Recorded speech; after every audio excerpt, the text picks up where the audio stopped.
Buongiorno everyone. As I take this little afternoon stroll walking the pooch, I thought I'd do my transfer talk video outside in the fresh air as we try and get over that deflating, disappointing result again yesterday. News today is that more disappointment, really more disappointment. Donny van Beek has rejected a move to Newcastle. He turned down a loan move to the club. He's obviously got better offers, hasn't he? I mean, it wouldn't be hard to have a better bloody offer than 19th place in the Premier League, would it? But he's got better offers. I mean, Borussia Dortmund's linked as being one of them. He must have other offers on the table, because you think you would take that, you know. Now we're 19th, but the potential is there to obviously build going forward if we stay up. But obviously the thought of signing other players as well, you know, the players that are linked, the players have already brought through the door. So it's disappointing that he's decided to turn me down. It's a big shame that he's turned me down, because he was one of the names on the list at the start of the window that I really want to see come through the door. And I mean, free Donny. I don't understand how he doesn't get any game time at Man United, even under the new manager, Ralph Rangnick.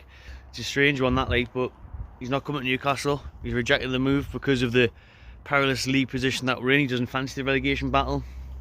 Fair enough, move on. Next. Do you know what I mean? We can't waste any more time. We've already wasted time in the sense that, you know, we should have had a defender in for that Watford game big time. I mean, that's what cost us. If Lascelles wasn't there, we had a centre-back who could actually defend and jump, then we would have been alright. Getting a centre-back in ASAP. Obviously, Diego Carlos is linked.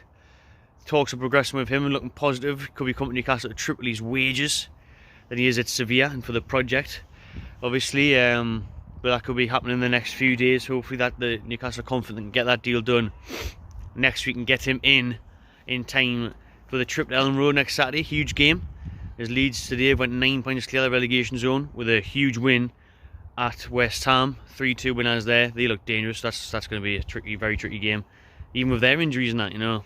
Leeds depleted squad the day, 2 injuries early on in the game, and they're still were class against West Ham. Very good going forward, very dangerous, but also suspect at the back.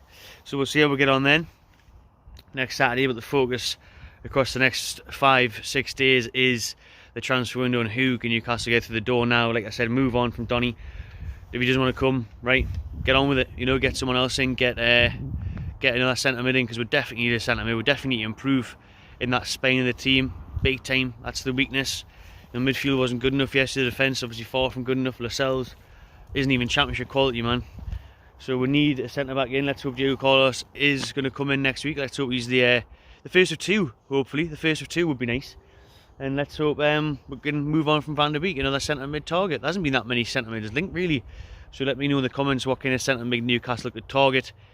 Shame Van der Beek's turned me down. Type of player we need, I think. Energy in the middle of the park, box to box. Kind of what Joe Willock was last season. What's happened to him? Why can't play a formation that suit him? Couldn't even get off the bench yesterday.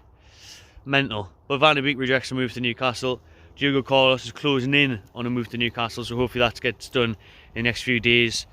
Apparently the director of football rules are hotting up as well, where we've seen Dan Ashworth and even Peter Kenyon linked to work together. Rafa Benitez has been sacked from Everton. I want to hear your thoughts on that. Obviously that was doomed to fail from the very beginning, wasn't it, that relationship? That appointment never made sense from either side. Would you take him back to Newcastle? Maybe not as a manager, maybe as a manager, but could he go upstairs first? Could he start in that director of football role, an advisory role, something like that? It's been 100 days since the takeover of Newcastle United. One bloody win in that time. Marvellous. But we'll see. Big couple of weeks ahead. And some other news came out today as well, that Shearer's Bar is going to come back. That's Nine's going to change its name to Shearer's Bar. The Athletic were reporting. Also reporting that the training ground is going to get a full refurb in the summer. So that's fantastic news, because as we all know, it's a fucking primary school shed at the minute, so that needs massively done up. So that's good news from the owners, that they're taking positive steps in those directions. Shearer's statue is also going to get moved, so all good signs. Everything's great apart from everything on the pitch. So off the pitch, things are class for a change. Good plans going forward, good prospects and potential with this money and ambition, but we're not showing anything on the pitch at the minute, or we're struggling massively. That'll do for today's transfer talk. Stay tuned on That by Channel TV. We'll be back tomorrow with whatever's linked, and if there is any official progress on Diego Carlos and anyone else, as the sun sets on another week of disappointment for Newcastle. Results wise, let's hope things change next week. They bloody need to, as we're running out of time. Cheers for watching, everyone. Subscribe to That by Channel TV and enjoy yourselves.